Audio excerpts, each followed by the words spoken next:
Our next guest, Tracker Dan, lifelong survivalist, tracker, legendary knife maker, Navy SEAL, friend, and above all else, brother. I hope you enjoy this conversation. Hatchets, axes kind of being revitalized or kind of brought back, I guess. There was a weird period in the early war on terrorism, I guess, where members of the U.S. Navy started carrying around hatchets again. Yeah. And when I say again, I mean hatchets. Vietnam had the Lagana tomahawk that was used out there, and I think most American wars at some point somebody was probably carrying around a tomahawk. You know, Yeah. It's a very American thing. Well, and you look at Rogers, Rangers, their general orders. It's like keep your tomahawk razor sharp, and yeah. So it's a very American thing. I think that's probably your katana. You know, it's a very American specific thing. The native aspect of it, the native cultures that utilize it, and how it was adapted by some of your war fighters into their kind of combined skill sets as Americans. You know, as a new burgeoning country, it's pretty interesting kind of to see. Yeah. But at some point during the 2000s. We were sent to Coronado through an invitation by the Department of the Navy, and we had some people there that were NCIS people showing us some things, some Marine Corpsmen showing us some medical management stuff, and some SEAL dudes that we were basically foreign nationals, Mexicans, being invited to partake in some training. So we weren't allowed to have phones, take pictures, ask questions, or do any of this type of stuff. So it's like a mystery who some of these people were to this day to me.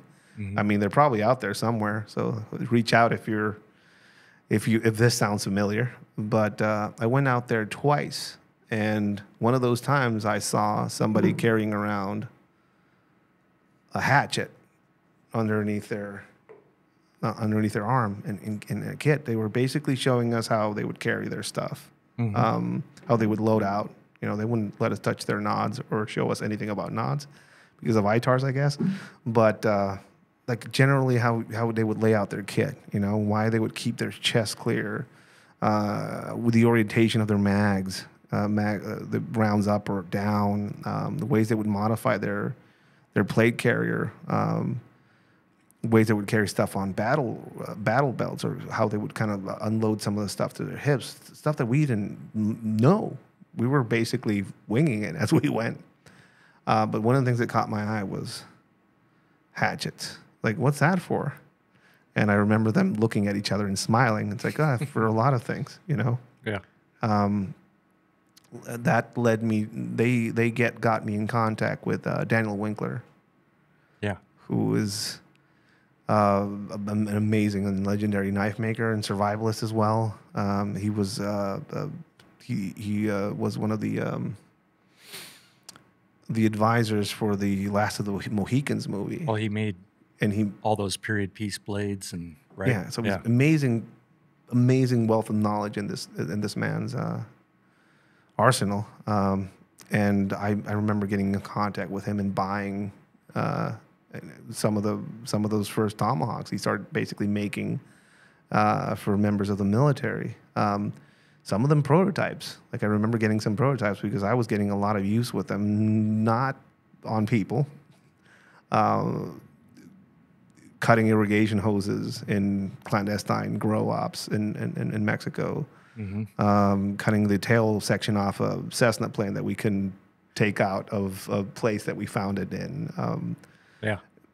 Brandishing it to people that have been accustomed for years to be pointed at with rifles and guns, but when that thing comes out, they would kind of freak out a bit. There's a picture of me standing in front of a federal police helicopter with one of those Winkler hatchets underneath my arm.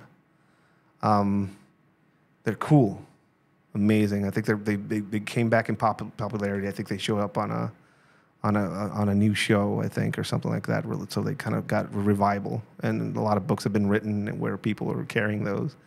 But I have a picture of me like back in the early 2000s with one of them underneath my arm outside of a helicopter. Yeah. They were cool and everything, and God bless Dan Winkler. But they're heavy, though. Yeah. And although despite the fact that I'm standing in front of this helicopter, not a lot of helicopters would fly us places or to go get us. It was a lot of walking, you know? Yeah, yeah. There's a lot of hiking, a lot of going into places, a lot of having vehicles not functional, and you had to carry your shit. And that Tomahawk was very heavy. And with the rest of the things that I had going on, I had to lighten up. Yeah. So I remember just going through this research process of like, I wonder what's out there as far as just a better option. Yeah. And I run across this video of you doing fast rope out of a tree, I guess. Yeah. With a version of this. Yeah. Strapped to the middle of a plate carrier. Yeah. Right here. Yeah. And you were explaining, what went into it, the size, the weight, the sheathing system, and all of these things. And I'm like, I kind of want one of those. Yeah. Yeah. So I remember reaching out through email. Yeah. And just starting a conversation with you. Yeah. And you downloaded probably 70% of my current knowledge base as far as like what you should look for in a blade and carry systems and stuff like that, and just this interaction through email. Yeah. This is before you had a line out the door as far as people trying to buy your things. For people that don't know this about you, you'll go to a knife show with, again, each of your blades is 7 hours, 8 hours, maybe a bit more on each of them. Yeah. So all you dependent on grind and. So it's very hard for you to make one of them. And when you go to a show, I mean, they're gone. Yeah. People are fighting for a position. You have to do knife lotteries, and they're very sought after to this day. I mean, they're legendary in their own right. Back then, you didn't have that big of a crowd. Yeah. I remember seeing your work in very special places. Some top tier people that I would go and interact with or train with would pull out like a blood shark, and I was like, man, I gotta want one of those. But they were unobtainable because the person that made them was a mystery. The internet was a thing, but realistically, it was hard to. Yeah. It wasn't like now that you could just look up a YouTube video or go on Instagram. There was nothing like that. It was just forums and people posting them on Blade forums. I remember was one of the places where I saw your work for the first time. Yeah. And it was a mystery, though, like who's making these. Can you tell us a little bit about the history of specifically this guy? Yeah. So the knife Scientology cult I was a part of, they, like you were mentioning, people don't always understand weight and how much you can effectively carry with all the gear that you need.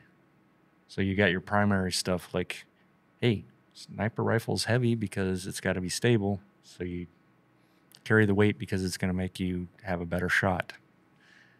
But a tertiary type weapon that you may use once in a while, you don't need a dive weight. You can carry more bullets if you make even your packs, like they got all these extra metal tabs and zippers you don't need and tags. They add up. Yes, it all adds up. And you cut as much weight as you can so you can carry more bullets or whatever. More water. Or food. Yeah, or intel gathering camera equipment, that kind of stuff. Also the fact that you will go in there at a certain weight, but you might find something there and you go out there at a different weight. Side exploitation is a thing. Yeah. Like I remember having to come out of this house carrying around these like 4 computer towers, like the old school ones. Yeah. And like all of a sudden you're like, let's see what I'm going to dump, I guess. Yeah. And that's one reason why people were, you know, all the military branches back in the day, they'd chop off their solid handles and wrap them with paracord. Just to make it's everything lighter, tighter, you know? and also tighter against the body, just less snag points. Yep. So you're working at this time, and you're getting to make some of these things for people that are actually going down range with them. Yeah. So in 2006, I transferred to the active reserves, and that gave me more time to take all the knowledge I had gained from experience to actually make what I wanted to carry in those situations, whether it be, you know, out in the woods for survival or clandestine or tactical. And so, you know, the popularity of Winkler's Hawks with the Tier 1 guys, I was, you know, part of the Knife Scientology group, and they made some serious dive weights. We're talking huge, thick, you know, and people don't understand lugging this thing around. Like, they're used to drive around in vehicles, but when you got a pack on with all your gear and provisions, and then all your mags and your weapon and all that kind of stuff, you add fucking big dive weight. I mean, you're gonna feel it in your discs. Yes, yes.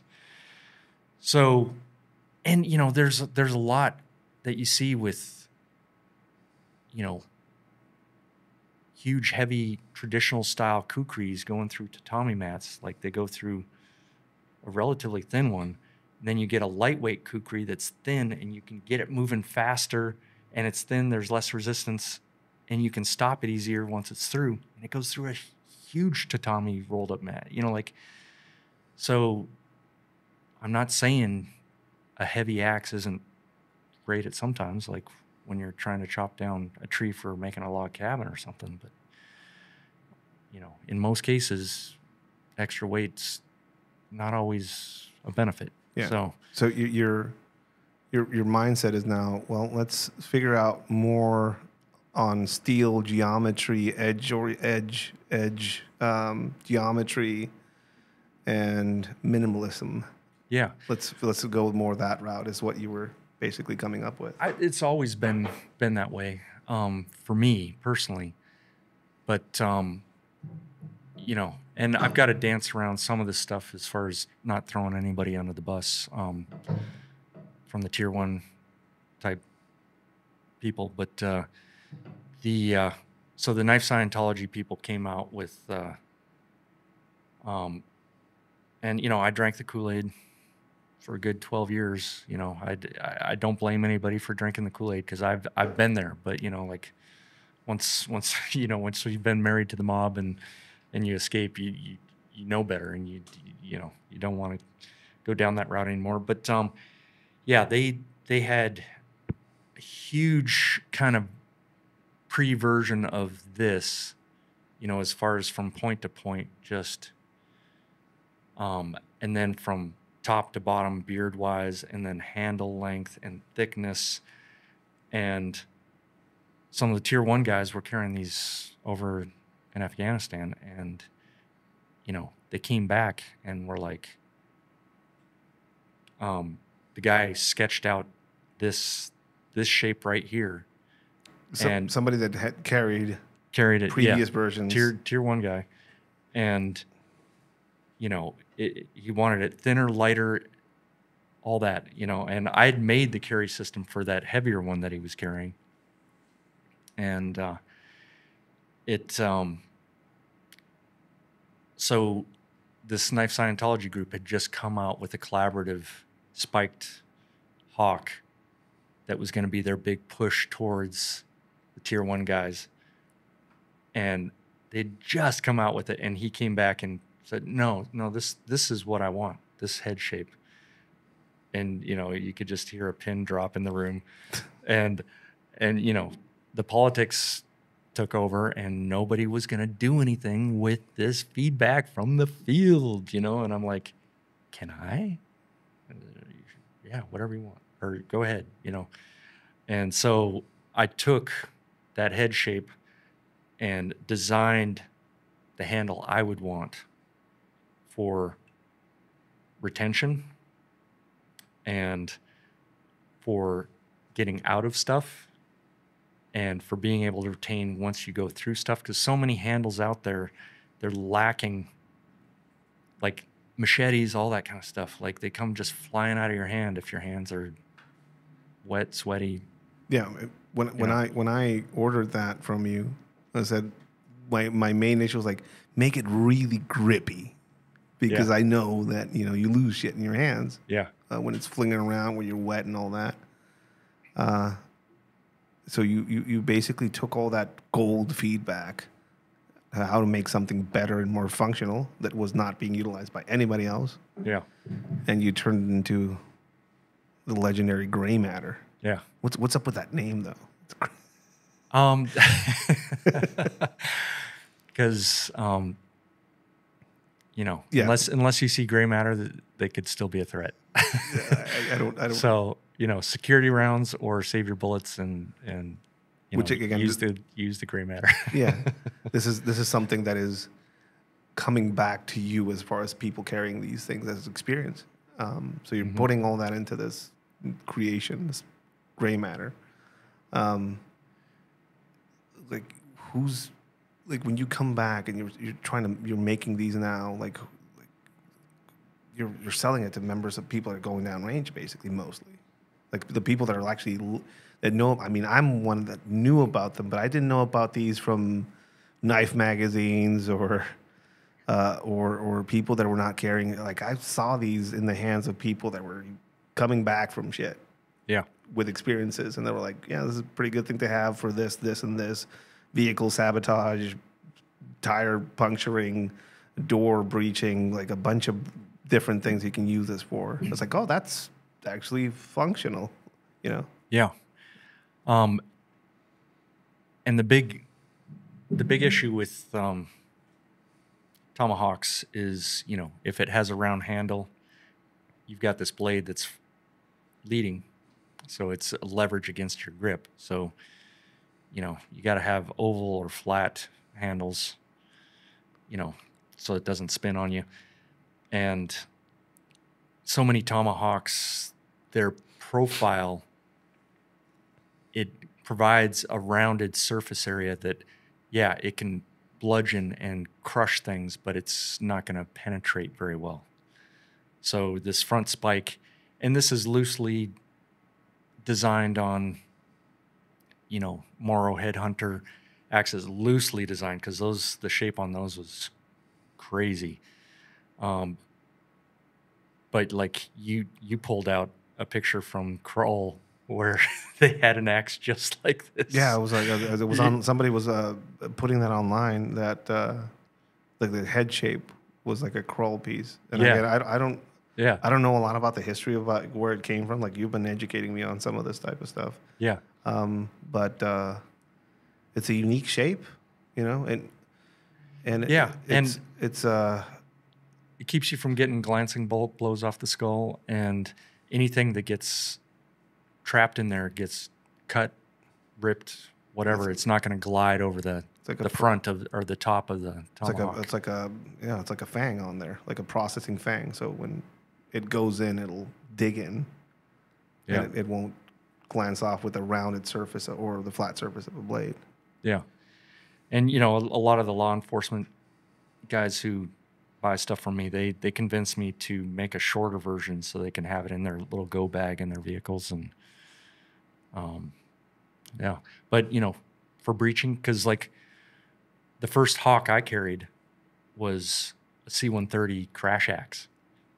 And I made a carry system for it and had it on the front plate here. So, because I wanted my deployment to be my attack. Because a lot of tomahawk stuff, you got to get it out and then adjust your grip and all that. But yeah, the breaching potential of these, and I got to live vicariously through you.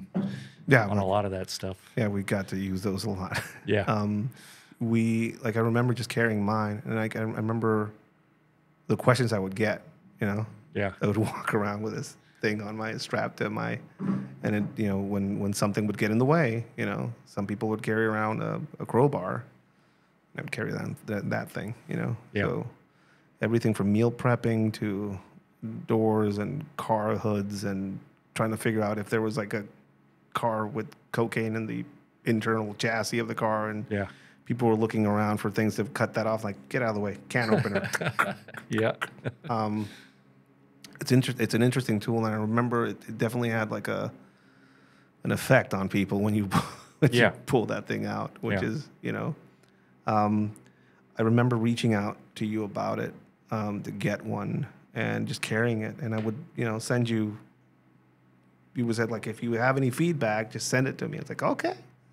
Mm-hmm. So I started sending you some of the feedback that I would get just from just carrying something like that, and also just your knives, like a blood shark that I remember ordering from you with a top edge sharpened on it. Yeah. You know, just as an emergency thing. Which is now the Ed's Edge. It's such a. I mean, I learned that from my mom. Basically, always have a top edge that you use for emergencies only. Yeah. It's nothing ninja about it. My mom is a ninja. I'm just a poser, you know. But we have this interaction around blades, and then just advice, general advice for training and stuff like that. I remember we had some conversations about that, and we developed a friendship. Yeah. Pretty cool friendship. I remember going out to see you. I think you were going through training or something like that in Coronado. It's the first time we met each other, like in person. Yeah. Probably at the Burger Lounge there. Yeah. And I went there, and I hadn't put two and two together. Well, I met your wife, Kelly. Yeah. Who is famous in her own right. I Yeah. guess. Yeah. It's like, hey, wait a minute. Like, you're Dan. I know you, Tracker Dan. Like, I know you from somewhere. Where do I know you from? Where do I know you? And I was like, Nip Tuck. Yep. It's Kimber from Nip Tuck. Yeah. She's pretty cool. Cool lady. Basically. Oh, yeah. Basically, getting to meet both of you and just seeing like, oh, okay. So the like I get it now. This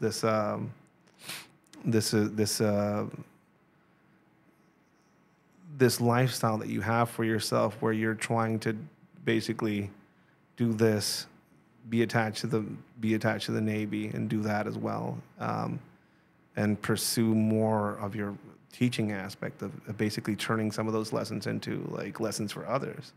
Yeah. I got a sense of that with you two guys there, because when I went and saw you the first time, all you had for me was advice. And a lot of that advice was like, fuck it, don't do that forever. Whatever job you're doing down there. And you were, like, Kelly and you were trying to orientate me into like ways of not staying at that job that I had. So I remember just having this feeling of like, these guys are not only fucking cool and they know a lot, but they're also like, you know, they have that my best interest in mind as far as like not staying at this job. Yeah.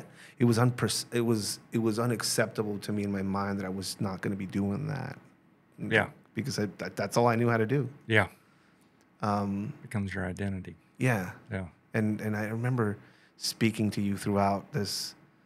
I think it was like I got to meet you a few years before I had to make this decision, and I was already kind of trying to figure out my place as an instructor, and we collaborated on knife design, I remember, and that was like successful, and I couldn't figure out what that meant, you know. I come to a point in my life where I have to make decisions, and I remember one of the first people that I called was you. Yeah. I remember calling and say, Dan, I said, remember you offered to help me out if I ever have to fucking, you know, burn the boats? Yeah. And in a very calm and soft voice, he said, yeah. Is it time? I said, yeah, I think it's almost time, Dan. I had a very hard time transferring back into operational work. So I spent some time doing close protection work for a governor in Baja.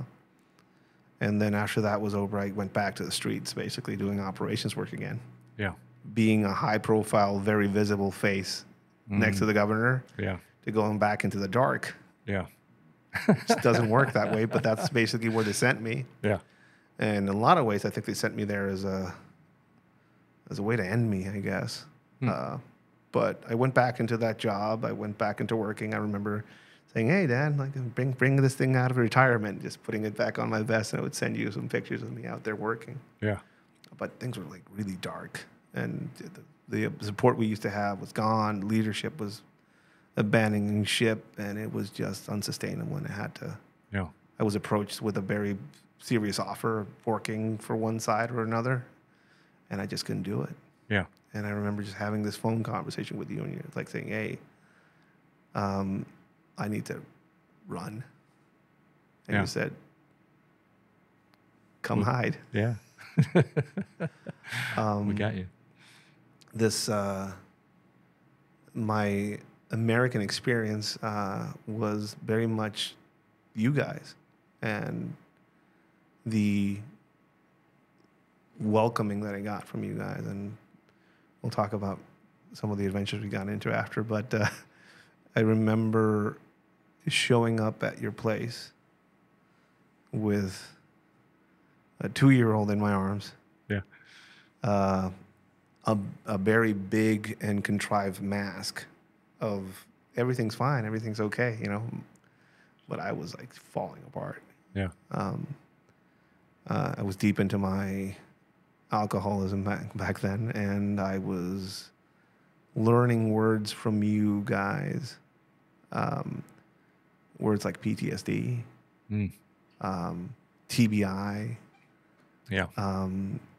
You were educating me on the fact that I was living a very unhealthy lifestyle with all the garbage that I was eating. But basically, I remember just going there and starting my process and getting to learn what it was like to be an American by you guys. And you're very, unorthodox Americans in a lot of ways. Yeah. Counterculture. Counterculture in a lot of ways. But in a lot of ways, I've seen both you and Kelly go out of your way to help people and to be of service. Not just for just individuals like myself, because I'm living proof that you guys are, we're lifesavers, but for community activism and going out and helping people that went missing. You've done a lot of that type of work where you go out there and train people to be better equipped, and actually a few cases where you had to go out and search for people and stuff like that, basically tracking and stuff like that. So I wanted to take this opportunity to thank each and every one of our Patreon members for their generous support. It's the only way we can bring some of these amazing people behind the microphone and have some of these amazing Midnight of the Soul conversations for you guys. If you're not already a part of the Patreon community, please consider joining us. We have our giant online training catalog for you guys to have access to, as well as some exclusive Sneak Reaper Industries merch drops for you guys at the Dead Drop tier. I would also like to thank the company Sneak Reaper Industries, one of our main supporters, and a company that provides some of the most amazing urbanware, survival specific, and cutlery out there. Your support not only makes this show possible, but also supports some of the charities that we run, including the Fighter's Kitchen out of Puerto Escondido, where we're supporting some up-and-coming fighters under the tutelage of Eddie Farrell. Thank you for your support, and again, please consider joining us on the Patreon. And now back to the show. Kelly's done a lot of work with grid awareness, like trying to secure our grid from solar flares, EMPs, all that kind of stuff. 50 cals being shot at infrastructures. Yeah. Like I remember learning some of that. Basically, Kelly showed me the realities of what the U.S. was in a lot of ways, because I had this delusion that the U.S. was, I don't know. I'm an immigrant. I've never lived in the U.S. before, so I had this kind of like, oh, everybody's kind of chill here. Everybody's kind of on the same side. No, not really. Yeah. I kind of started seeing some of those aspects, and I was going through my immigration process during the 2016 elections. Yeah. So it was like I was an immigrant at kind of like one of the hardest times to be an immigrant, I guess. Yeah. With all the stuff that was going on, and I was getting pulled into identity politics because of where I'm from and who I am and who I should support, who I shouldn't support, and I'm just an immigrant trying to figure shit out. Yeah. But I was learning directly from you guys, what it took, I guess, in a lot of ways.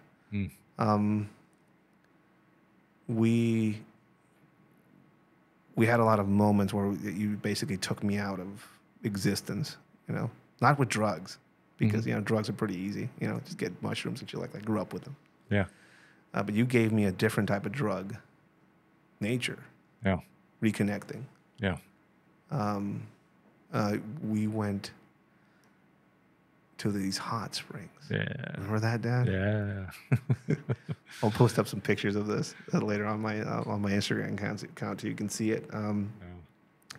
What are the name? Deep Creek? Deep Creek Hot Springs. Now everybody's going to go there. It's fine. They're great, though. Everybody should go there. Everybody should go.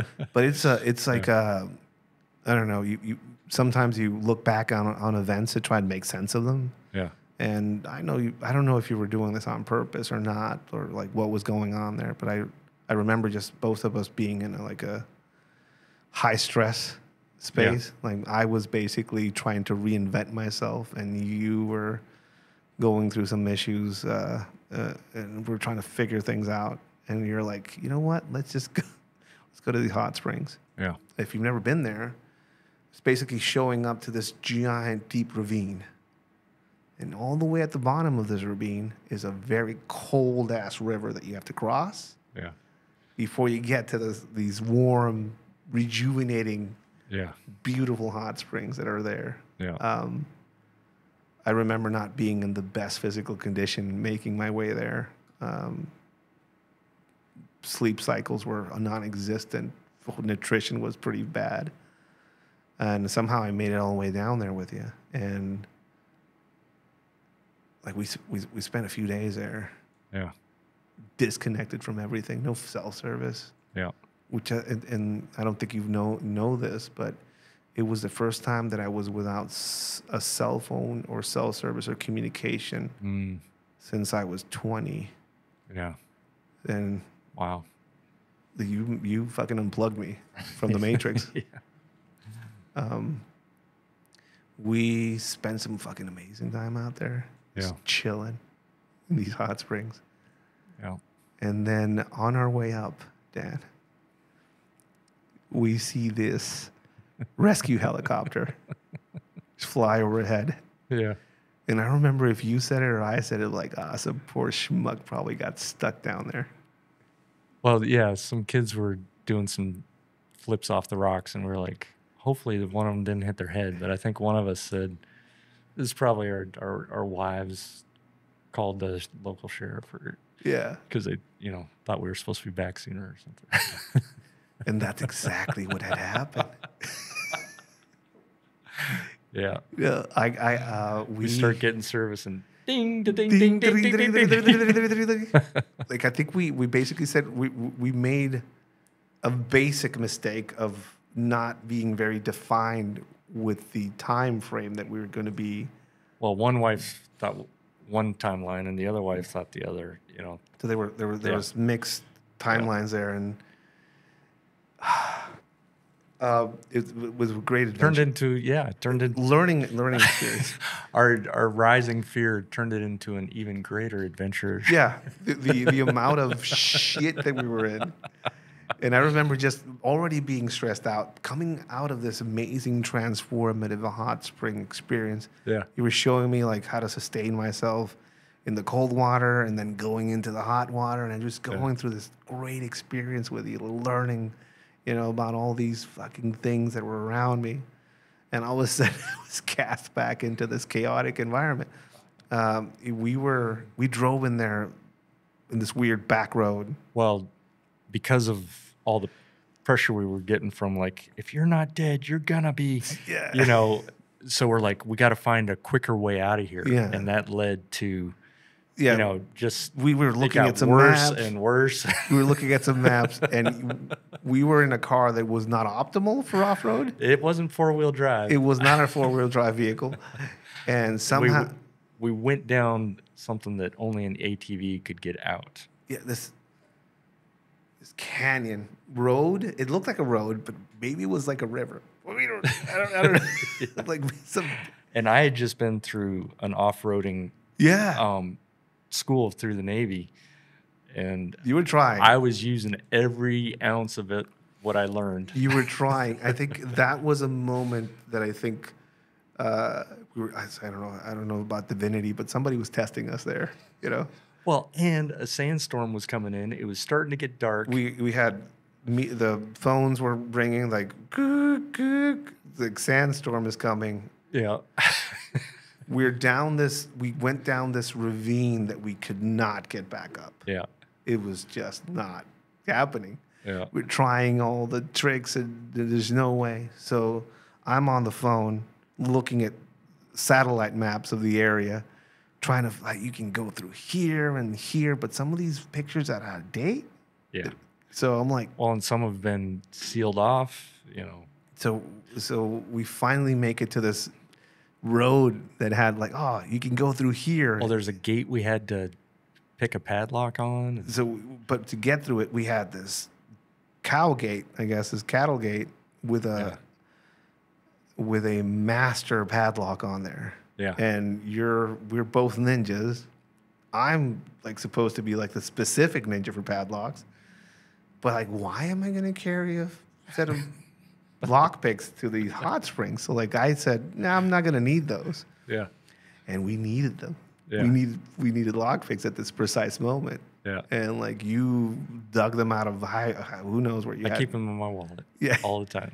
You dug those out and you're like picking this lock. Yeah. We made it through that. Then further on, we found this giant, just pile of bramble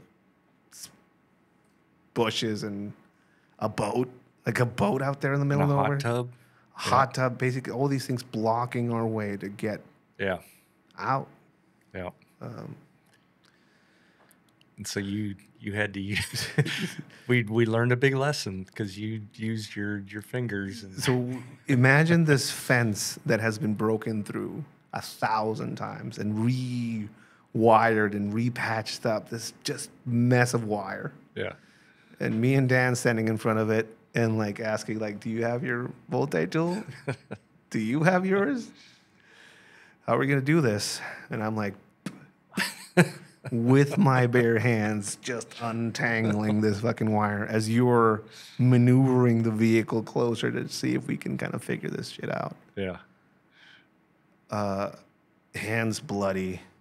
You're covered in these thorns, spikes. The car's somehow Scratched. still operable. We ripped off, undercarriage protection underneath, like all that plastic stuff that they have. Somehow we fucking make it back on the road after all this shit. Yeah. I think a big part of that experience for me and that memory, like it's one of my favorite memories. It's both like a relief that I was, in that place and I got to like experience those hot springs with you. Yeah. But also coming out and it's weathering this fucking storm with you. You get to learn a lot about people when you go through like experience like that. Oh, Like who are you when it's good and who are you when it's like fucked? Yeah. I think what our friendship got really solidified after that because both of us were in deep shit after we got back. Yeah. But I think one thing I got to just realize about you is one, we were both in a place where egos and like leadership, none of that made sense. We just had to fucking do our parts into getting ourselves out of this fucking situation, which wasn't life-threatening. Well, maybe for some of us, I guess, but it was pretty like fucking funny and almost mystical as far as that experience we had to try and get out of this fucking place. Yeah. it kind of showed me a lot about you as a person. And again, I got to see you show some tracking skills firsthand and help you out moving stuff around for your classes, because I was doing training myself, but I could care less about the shit that I was showing people. I wanted to learn some of the skills and tradecraft that you knew. Yeah. And I got to see you like make knives. And vice versa. Like I loved everything I picked up from you. Because, you know, like I've done so much dojo training over the years, and you saying you're not scared of the guy who's spent his life in the dojo. You're scared of the guy who's been butchering or cutting sugarcane their whole life, because they know what that blade can do. Yeah. They know how to use it. Yeah. I mean, I remember, you know, you told me like, yeah, people do dumb things with knives. And like, I felt, are you attacking me, Dad? Because yeah, I've done dumb shit with knives. Use them as pry bars, try to fucking chop things up that it shouldn't be chopping with them. But my main kind of mindset has always been like, hey, I carry a knife. It's a tool. Like, I pulled out my, you made the first version of the Elvia, and people look at this knife like, oh, it's been through hell. Yeah. It's like, I use it. It's a collector's item. I use it. You know? Yeah. It's something I use constantly for fruit, for boxes. And if somebody gets in the way, well, I have a lot of muscle memory already entwined in my mind, right? Yeah. So that's kind of been kind of my philosophy. Yeah. With you and some of the training that you provide, like you are a very high-level tracker. When I say high level, I mean I've experienced tactical tracking with other instructors. I've experienced tracking on more of the primitive side. But you have both of those things. You have both of those things in kind of your background. And when I go out and I had this, I call them kids because they were younger than me. They were about to go through buds, I think, or like a. Yeah. Remember these guys? Yeah. Or they were in buds. I mean, both of them were basically fucking muscle suits and lungs. And I remember seeing them, both of them show up to your place and like, hey, I'm going to go over some tracking stuff with them. You want to come? It's like, sure. And you guys basically just jogged to this fucking hill on the other side of this fucking place that we were at. And I'm like, I don't have a giant, I'm not made of lungs like you guys are. So I just fucking jogged behind you for a bit. But seeing you kind of like slow things down and basically start going into just light, or what the light has to do with tracking, just going sideways with a light on tracks, talking about disturbances going on in front of you to see like if like these birds start fucking flying over there, maybe something's over there, maybe. Yeah. Keeping yourself safe or having overwatch while you're like all these elements that I had never seen anybody go over. And then subtle things like moisture in the ground, like how old a track is. Yeah. That's a part of your story or what you're doing or what you do that is, it's kind of not known that widely, but that's a pretty, like, can you talk a little bit about that type of training that you do for people? Yeah. So always been interested in it growing up, but didn't really get anything solid training wise until I got to the Tom Brown tracking school. And, you know, a lot of people are doing it for nature observation, but there was a search and rescue or a fugitive tracking or the Apache Scout, like not leaving any sign and being able to track your enemies. You know, that's the stuff I gravitated towards. But it's big for just being able to know where to set your traps and where to go to hunt, you know, so that's what I gravitated towards. And I learned like, you know how I said Tom Brown is very inspirational. So I rounded out my knowledge with students that had gone through his classes 10, 20, 30 years before me. And they had, you know, like Charles Worsham, just amazing how, because Tom Brown shows you what's possible, and you get these notebooks full of micros and macros and all this kind of stuff. And if you put in 10 years, you'll get good at that. And some people can shorten that timeline, of course. I wanted the stuff that I could apply right now while I'm overseas and teach to my brothers and stuff like that. So, you know, they know how to spot the disturbance of where an ID is planted, or, you know how to see that somebody set a booby trap on their vehicle, you know, like, so The melding of the traditional and the modern application aspect of it, I think it's what you've, in my eyes, that's what you've been very strong at. You know, there's a lot of people that have had both, but basically, it's like Kelly said that to me once. Like one of the most boring things about you is that you were a SEAL. Like the cool parts of your story are like before, yeah, because you went through a shit ton with your family experience and kind of like basically what you put yourself through as far as learning.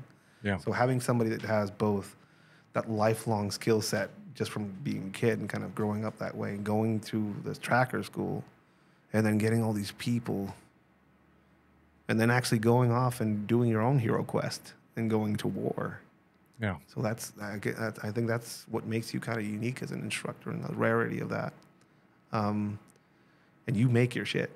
Like I've seen you just make sandals Yeah. or just improvise some of your tracking tools with stuff as you're walking, you're just taking things off the trees and stuff like that. yeah. I mean, ideally, you know, carrying all your tools up here Software, so that, yeah, I mean, software versus hardware. like if you know how to do it, your fire's right here. Like wherever you're at, you can have fire. You don't have to rely on a lighter that could fail on you or get stolen or lost. You know? So like I think it's the differences I see is some of the more tactical orientated kind of training out there is very gear orientated. Yeah. So off the shelf stuff. Yeah. And with you, it's both that, when you tinker with it and you modify it to make it work better, or you can actually create it. Yeah. So I think, in your opinion, is it safe to say that for anybody to be a well-rounded survivalist, I think you have to have the ability to create first, right? Yeah. Like it's essential. Yeah. So make something, and if you get to pick something ready-made by somebody that's way better at it with way better materials, Yeah. you can make that 'Cause work. I can make a stone axe pretty much anywhere given the right kind of rocks, but it's not going to work as well as a steel axe, you know? So, yeah, you have the axe, but if you lose it, it's taken, whatever, you know, like. That's a well-rounded, prepared individual, the one that could do both. Yeah. And as far as your survival training that you provide people, like I've seen you teach from high-level people to kids. Yeah. I visited you, and you were doing a kids class. Yeah. And these kids were, I don't know, I was so jealous of their childhood, I guess, because they were getting learn some of this. And they don't know. They have no idea. They don't realize. Like no when I idea. was their age, I would have given a testicle or fingers to get that kind of knowledge. Yeah, these kids were making rabbit sticks, Yeah. and just you were showing them how to fling those. They were making you were showing them how to throw lances and how to make traps, Slings. Yeah. It's pretty cool to look at, but also the kind of the mentor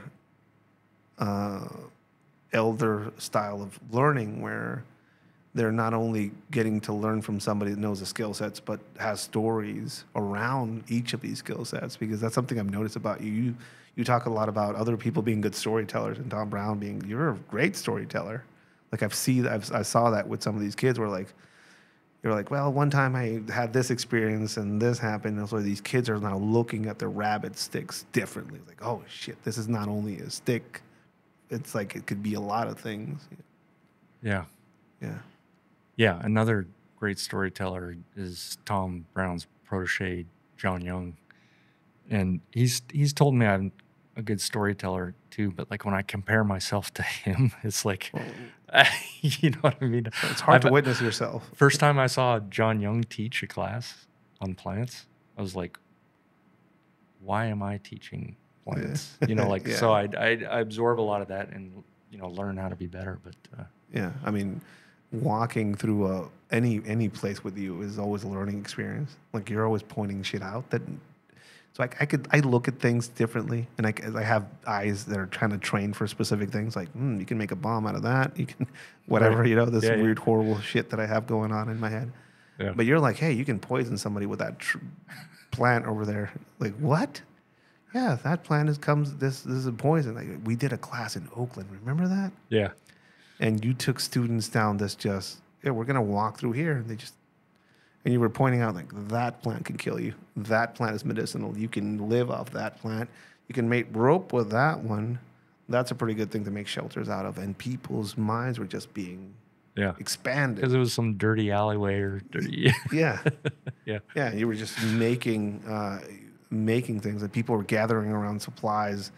It's like it was a weird thing. Like I'm going to take you out of the bushes and I'm going to put you in the city, see if your skills transfer, and they fucking do. Yeah, they fucking do. I mean, it's the city is not. It is a wilderness of a sort. You know, resources are different, but it's kind of the same. Like I saw you basically just go, it's the same thing. What's your priorities when you look at stuff like that? What are you looking for? So, Tom used to say about John Young that he was really good at creating a map of where natural resources were. So like he'd go through an area and he can remember what type of trees are there, you know, for the things he can make from medicinal, edible, all that kind of stuff. And so I've kind of taken that on, like just making maps. Because Tom would say, like, when you're going through an area, you're like always going, what if? Like, if I had to survive right now, or if I had to hide right now, what do I do? So you're not like wasting that time thinking when something goes down, kind of thing. So, yeah, I'm doing the same thing. And it's the same like with when you get in the vehicle. Like, how does this door unlock or open? Like, and I failed on that in your vehicle. I didn't realize the handles missing. But like, it's a lifestyle, you know, and it doesn't have to be paranoia. Like, I know a lot of my learning motivation started as a fear of like, I got to get this knowledge before it disappears, kind of thing, or before something bad happens, kind of thing. But eventually, you know, you get over, because fear is going to wear you down and stress you out over time. And it's not a great way to live. You know, if there is no peace, there is no power, is one thing Seneca said, I believe. And so I got to a place where, yes, I'm doing this stuff to be prepared, but I'm doing it because I love it. And love became my motivation, and passing it on, you know, so other people could experience. Because, you know, you're talking about how a lot of the stuff, you know, is destructive and things like that. And I noticed, like, being a creator, like carpentry and stuff like that, and then being a destroyer, and then getting back into creating, like with making the blades. I know they can do nasty stuff, but they can also create things. Like I think it does something for your soul to have that balance, being able to do both. Because just destroying all the time, I think that's why, I don't know, like whatever you want to call fate or God or whatever. I think when you came into my life and like when we were together, you showed me that, just the ability of creating things. Yeah. It's like, oh, it's not all about, you know, involuntary demolition and or whatever, you know? Yeah. I had this moment where, like, again, I constantly speak about this at classes where you, we were in a movie theater and you made a length of rope out of paper, you know, but you twined it really tight. So like piece of tissue, weak. But when you twine it and you like braid it, you have this strong piece of toilet paper rope, which is pretty fascinating to see. Yeah. And that, I remember like seeing that. I was like, that's a superpower of a sort, you know? And it really got me into this aspect of like creating. Yeah. It's true. There's a power in this creation aspect of being able to transform something from nothing into something functional. And I would say that that would even transfer into creating competence in other people. Yeah. Because, like, you know, when I got to see you teach, like when I knew you online and you know, the stories I heard and stuff like that, like, you know, I didn't truly, you know, understand and believe in who you were until I saw the care that you have for the people you teach. Like, so I think that is a creating type thing Yeah. too, you know, like, Yeah. I don't know. It's Yeah. for me, it's always been like this conflict because I know a lot of the things that I'm known for and that I show people are destructive in nature. yeah, Like I remember this, like I've mentioned this before. Like I've found a lot of wisdom and divine inspiration in bathrooms. yeah, This bathroom graffiti. yeah, A person of love has to be a destroyer. That's the absolute essence of the universe. Is something I read in a bathroom wall, and I fucking immediately remembered. So I was just having a thought that makes a lot of sense because, like, even with construction, like, you got to tear down what's there before you rebuild Yeah. something. So that, So if you're showing somebody how Yeah. to, be a protector or a responsible man or a woman, like if you're showing somebody something of this nature, but they're not willing to see the destructive side of that, because if you're a protector, destruction is on the menu. yeah, And I think I had a very disbalanced mindset when I met you, and I think our time together helped me balance out some of those aspects. But yeah, awesome. I didn't realize that about myself. I just viewed myself as this guy that was just like, oh, look, I'm known for this, and people are kind of freaked out by it. And like I enjoy teaching, Yeah, but there's aspects of it that do bring up stuff from my past that is kind of like hard. Yeah. That's why I don't teach 2 weekends in a row, because yeah, it messes me up. But seeing the way that you kind of gone through things, and you've been a great teacher and a great mentor in a lot of ways, as far as like keeping me grounded and keeping me eating healthy and taking care of myself, which has been self-neglect is a big part of some of the issues that I have and had in the past. So you've been kind of very, very instrumental in kind of changing some of those aspects on my end. Cool. Before we kind of like end this and go, Yeah. I just want to thank you, because you have done something for me that I know that I can never truly repay. There's a lot of people that talk about brotherhood, about, tribe, and I know this gets tossed around a lot, and some people have done great harm to both of us utilizing some of these words and ways, Yeah. And in the end, I think for me, my earned family is what I like to call these people, Yeah. because I earned them. And that's a different way of thinking about it, Yeah. I don't deserve friends. I need to earn them. And somehow I earned you, at some point. And you have shown up for me in ways that nobody has ever shown up for me. And number one is that you saved me and my family at our darkest moment. And I think,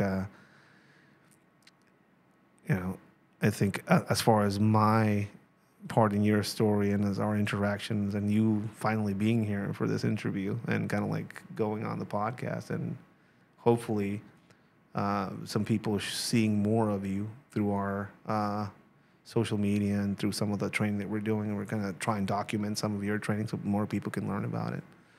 But I just want to put it out there, man. You changed my life and you saved it, and I can never truly, completely thank you for that. Awesome.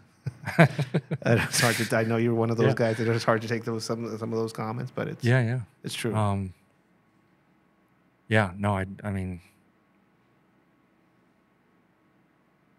it was easy with, you know, the way Kelly is, and, you know, so we could it was, bring you into our lives, you know, like, and trust me, I mean, we learned so much from you, and